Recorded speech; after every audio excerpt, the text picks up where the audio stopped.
Okay, here we go. This is our Pathology and Laboratory 2020 CPT. Again, this section starts with, I keep a paper clip and kind of this junk in the front, but it starts with your index. Then we have, 15 pages or so of the specific molecular codes. They're highly specified. I don't deal with them, so I keep mine paper clipped off. It's just what I do. Here's your guideline page. Like other sections, I write modifiers that are maybe somewhat common to this area. So you've got your 26 for professional, TC for technical, and then your 90 for reference to an outside lab. And then so we get into Pathology and Lab. So this first page is your panel page. So how we use panels is if you have, it's easy if the doc gives you basic metabolic panel. Basic metabolic panel with the calcium total. They're different. One's ionized and one's total. Your CMP. It's one thing if he gives you that. It's another thing if he gives you each of these individually and you have to put them in a panel. So how these panels work is if your doctor has ordered either by way of a panel or individual tests that all are a part of a panel, you can code them as a combo code. Now, if your doctor orders all of these, but maybe not the sodium or not the potassium or not the bun, if all of these components are not present, then you cannot order the panel. You would have to code them individually, and they give you the codes for them. But that's how the panels work. You will have one or two questions on the board about the panels, so read and make sure that you're understanding how to use them. There's lots of panels, 2 pages of them. Then we have our drug testing. So presumptive drug testing is if the drug is even present. Is there any indication that it's present? Then your definitive tells you how much. So this is qualitative, so see if the quality is there. Quantitative to see how much. They have added quite a bit of information in here. Different acronyms and definitions may or may not be helpful to you. If you do Path and Lab coding, probably very helpful to you. So we're into presumptive, and it tells you how to use the code specifically. Make sure you're reading this and understanding it. There's been lots of confusion in this, and that's why we have much clearer guidance now. Your definitive drug classes here, and you would just plug in. So if your doctor ordered a definitive drug test on an antidepressant, then you would come under here, go to antidepressant, see specifically 1 or 2, 3 to 5, 6 or more, plug it in. Antidepressant not otherwise classified or specified might be there. Barbiturates, your benzos. Okay, that's what all of this is. And it even gives you examples. Really, really important. This example is really good. So pick through it. Walk yourself through it. It's very good. Your definitive drug classes, this is kind of a table that will help narrow. So if you're looking at analgesics, if you're looking at cocaine, it helps get your words, and then it corresponds it to a code, which is very helpful, I think. Here are your therapeutics. So these are going to be your digoxins, your antibiotics, your lithiums, phenobarbital, drugs that are routinely given that have to stay in a therapeutic range in order to be effective. This is where you're going to find those drugs.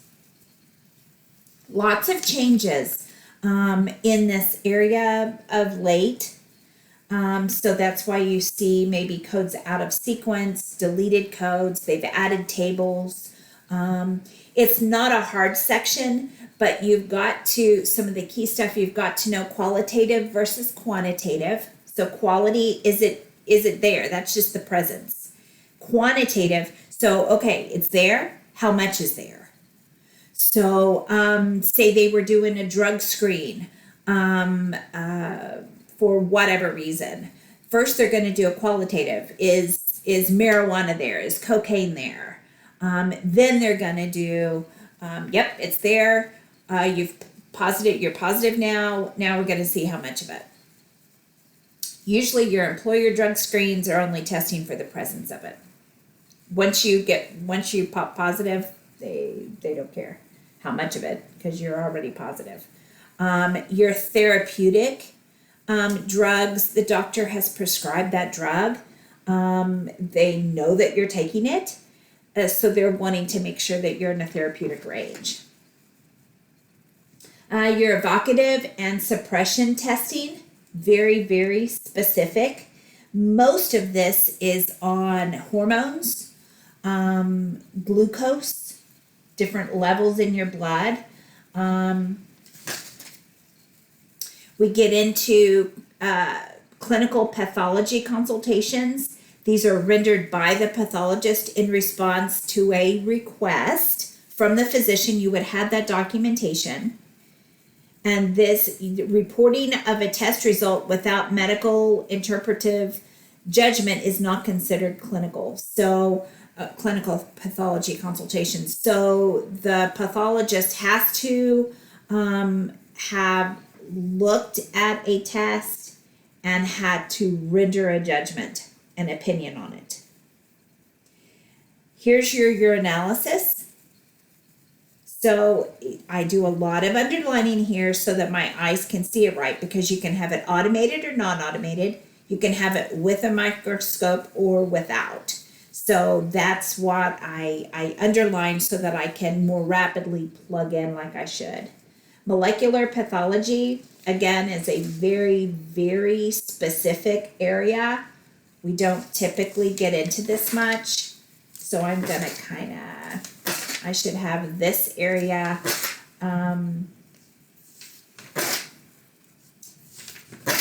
paper clipped too. You've got your tier 1s and your tier 2s in here. Just pages and pages of all kinds of stuff.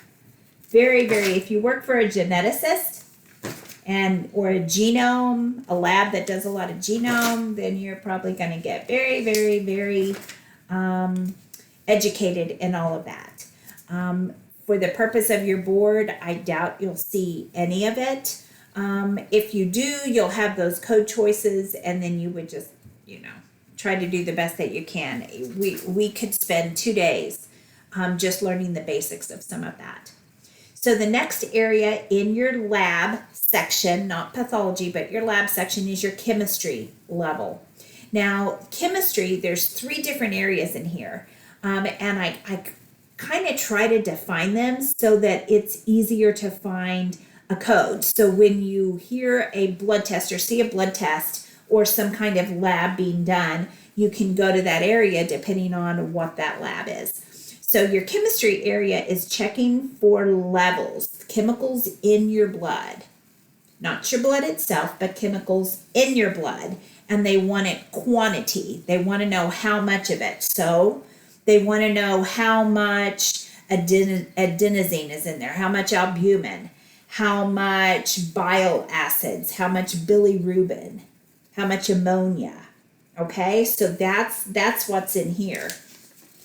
Chemistry. So it's the chemicals floating around in your blood. They want to know how much of it's cyanide, estrogen, just all kinds of stuff is in here. It's all alphabetized. So if you were looking for, maybe your blood test was, doctor ordered a glucose test to see how much glucose was in the blood. Here's your glucose. Quantitative blood. Maybe he wanted it as a glucose tolerance test. Maybe you're pregnant and a glucose tolerance test. Maybe he suspects diabetes. So that here's your glucose tolerance test. So that's how you would use this area. Histamines, all kinds of stuff in this. Lipase, magnesium, testosterone, just all kinds of stuff. Troponins, this is where you would find those cardiac enzymes. Vitamin A, vitamin K, gonadotropin, this is where your pregnancy test is. Okay, so chemicals within your blood is chemistry. So that's that area. The second area is your hematology and coagulation. So this is disorders and assessment of the function of your blood, and coagulation, clotting factor of your blood. That's what this section is. So you will not find chemicals in here. These are actual components of your blood. Blood counts, white cell blood counts, bone marrow, clotting factors, fibrinogen, heparin. Maybe you're on heparin. Maybe you don't need to be on heparin. PTs, your clotting time, sed rates. That's what's in here, the viscosity of your blood. So this is, and all the factors. So if you have thrombophilia or are suspected to have it, here's all of your factors, and they're gonna test you. So we've had chemistry, so that's the chemicals floating around. Then we have hematology and coagulation. And then the third area, well, there's actually going to be four. The third area is your immunology. So this is antigens versus antibodies. So here they're looking for, are you maybe, what's a good one that you would know? C-reactive protein. In here there would be, deoxyribonuclease antibody. So this, they're looking for immune factors or immune reactions to see if maybe you have a problem fighting something. Your T cells are going to be in here for HIV or AIDS, viral loads, that kind of stuff. Skin test for yeast and stuff. Syphilis tests in here. Herpes is in here. Hepatitis B. So these are potentially autoimmune or immune illnesses that they're testing for. Tissue typing, very specific to that.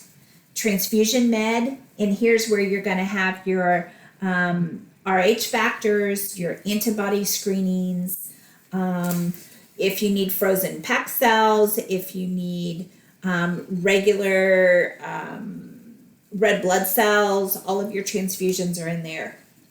And then the last area, which isn't necessarily blood, it's microbiology, is any kind of culture, but this is going to be viruses, parasites, bacteria, and fungus.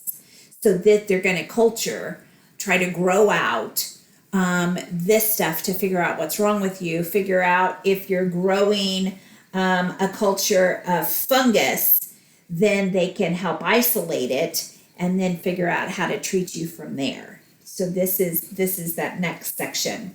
Parasites, maybe you went to a foreign country and you came back and maybe your bowels are really loose all the time, so they may test them and maybe you picked up a worm or something. It's kind of gross, but yeah. Infectious agents is in here.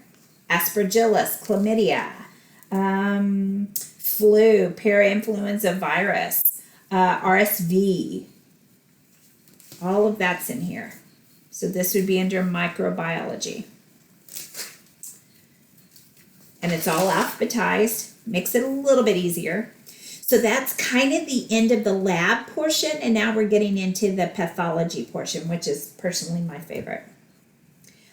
Starts with your postmortem exams. So if you were to code for a necropsy, autopsy, this would be, you have gross examination, which is just visually looking at it. Then you have your microscopic, gross and microscopic, which means they had to run some tests on it. Cytopathology, this is looking at cells. So if you had a pap smear, this is where you would find those codes because they're looking strictly at cells. Small section on cytogenetic studies, very, very specific, but they do have some chromosomal things in here, cryopreservation, that kind of thing. Then we get into our surgical pathology. We have several levels of it, and I have labeled each of these levels. So when do you use surgical pathology? If you go into surgery for anything, whatever is removed, not destroyed. If you destroy something, then you have no pathology to send.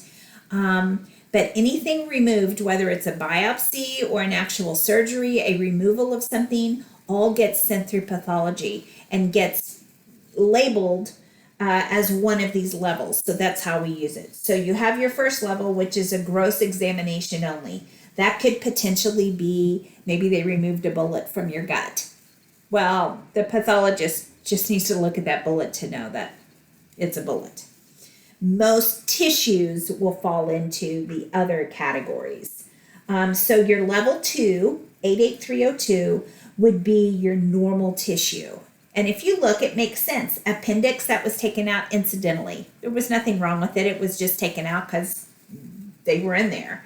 Fallopian tubes were sterilized. So that tissue, there was nothing wrong with them. You just don't want to have kids anymore.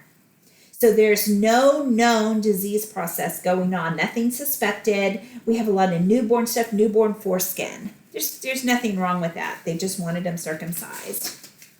Then we go into our level 3, which is low risk. So you went into surgery. You have to have a pathology from every surgery, but there's virtually no risk that this was going to end up malignant or severely diseased. So if you look at it, anus tag, well, that's just a little skin tag around your anus. It's probably not going to be any kind of disease process going on. Carpal tunnel tissue, well, there's probably not going to be any problems there either. Hematomas, well, you're having surgery because you have a great big clot of blood that needs to be evacuated. So you can kind of see that it makes sense that they would be low risk. Please make sure under skin you see the difference, because we'll see skin over here. Skin is cyst, tag, or debridement. So that debridement, you might have infection, but they're not debriding it because of a risk of cancer. They're debriding it because of the infection. Whereas the skin over here is other than cyst, tag, debridement, or plastic repair. So know these differences. You might want to underline it. In fact, I'll just do that right now. Underline the differences. That other than makes all the difference. So a level 4 is a medium risk. So when you look at these, cervical biopsy, well, that's a 50-50 shot. There's a lot of people that have cervix abnormalities that could very well, when it comes back, be cancerous. Kidney biopsies, well, you probably wouldn't be having a biopsy of your kidney if there wasn't something fairly significant going on. Pituitary tumors, that kind of thing. Then you get to, so this is medium risk. Then you get to level 5. And these are your really complex. Pancreas is in here. Placentas are in here. Third trimester. Thyroids are in here. Bladders are in here. Livers, colon, stuff that you hear people having cancer. So where this is different from the next level is the doctor did not know that it was malignant going in. Did not know it was malignant going in. Could very well be coming out, but did not know it going in. Then the last level, they've done the biopsy. They know it's a neoplasm or heavily diseased, and you just plug it in here. So that's the different pathology levels. Now, the variation that you can have is this little clump of codes here. So the surgeon may very well ask for a pathology consult during surgery. So you're going to see words like intraoperative, pathology report said, blah, blah, blah. So if you're coding for the pathologist, not the surgeon, for the pathologist, and you have an intraoperative pathology report, you would need to code in this section in addition to the levels, in addition to these levels. And again, you're only coding for the pathologist to get to use these. Okay, so make a note that you need to code the level 2, the level as well, and then plug in these. So you have an 88329, 88331, and then 88332.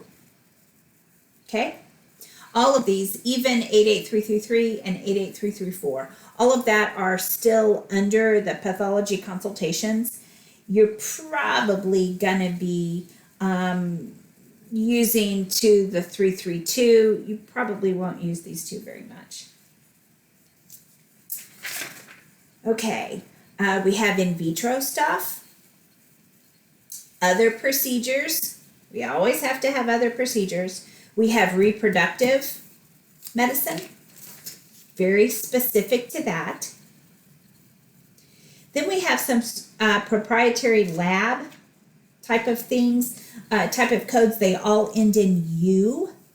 You see all of them end in U, so that's a big clue as to where they are. Again, these are highly specific. They're under that molecular and genome type of codes. I usually keep that marked off or paper clipped off. And then that's the end of Path and Lab. So let's do a few examples of how to use this section. So let's do a laboratory panel that includes carbon dioxide, chloride, potassium, and sodium. So let me write that stuff down because there's no way. Okay, so we're going to do a panel. So panel tells me I'm right here, maybe, if I have all the components. So I want carbon dioxide, and I won't write the symbols because not everyone may know them. So carbon dioxide, chloride, potassium, which is also okay. I won't do the pluses either. Or sodium. You may see sodium in ACL. Kind of takes you back to high school biology or chemistry. Okay, so the doctor has ordered this panel. So first I want to go in here and see if I already have a panel that includes these. So I look here and this has a whole lot more in it. So it can't be that one. I look here, that has a whole lot in it. General panel is a CMP, that's more. So this electrolyte. So I have a carbon dioxide, I have a chloride, I have a potassium, and I have a sodium. So that's my code. Oh, I am sorry. So my panel is 80051. So my scenario broke them out and I put them into a panel. So conversely, maybe the doc orders an electrolyte panel and that's all he writes. Well, just if he doesn't itemize it, you can assume that he has ordered that electrolyte panel. So the lab will do only the tests that are in here. Okay, let's do another one. That was fun. Blood gas, venipuncture, arterial venipuncture of a blood gas. So where are we going to be? Remember we kind of talked about the different areas of the CPT. So blood gas, we're wanting to know what's floating around in the blood. So we're going to be under chemistries. Blood gas is arterial blood gas. It's an ABG. So I want to get under G, gases, blood, any combination. This is specific to pH only. I have ABGs written by here, and this is code 82803. Now, if you're coding for the lab, you need to code for that puncture too, the arterial puncture. So we have to go back to the cardiovascular section, because that's where cardio and vascular, that's where our blood stuff is. So we have to get to an artery, because they did an artery puncture, not a vena puncture, but an artery puncture. So I've got to get central venous access, and I got to find my artery in here. Probably going to be under other procedures. Arterial artery puncture, withdrawal of blood for diagnosis, 36600. So I would code this 36600 and then 82800. That's how I would write it. Okay, let's do another one. Let's do a general health panel. A general health panel. So if that's all that you have, you come on your panel page, general health, 80050. Easy peasy. Antibody identification test for leukocyte antibodies. So we know our antigen antibodies is under, we have that written down as a section. So it's not hematology. Here it is, immunology, antigens versus antibodies. So we're looking for antibody identification test for leukocyte antibodies. So I'm going to go to,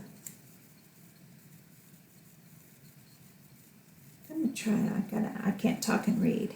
Antibody identification, so it starts with an A. Remember, these are alphabetized. So 86021, antibody identification, leukocyte antibodies. So there you go. It's right there. 86021. Let's do one more. Glucose screening using dextro sticks, reagent strip method, capillary blood, 49-year-old patient. So glucose screening.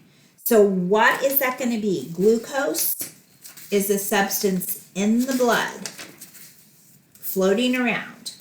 Remember? So we're going to be under chemistry because it's a chemical floating around, glucose. So then we'll go to glucose. We want capillary blood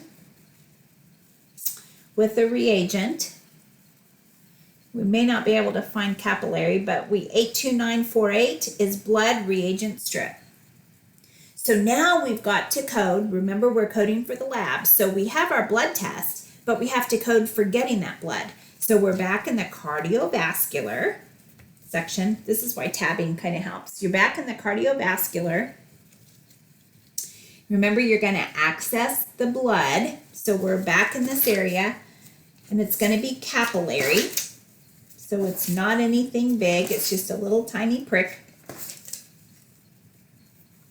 So under venous, we want collection of capillary blood specimen, finger, heel, or ear stick. So 36416. Sorry, 36416.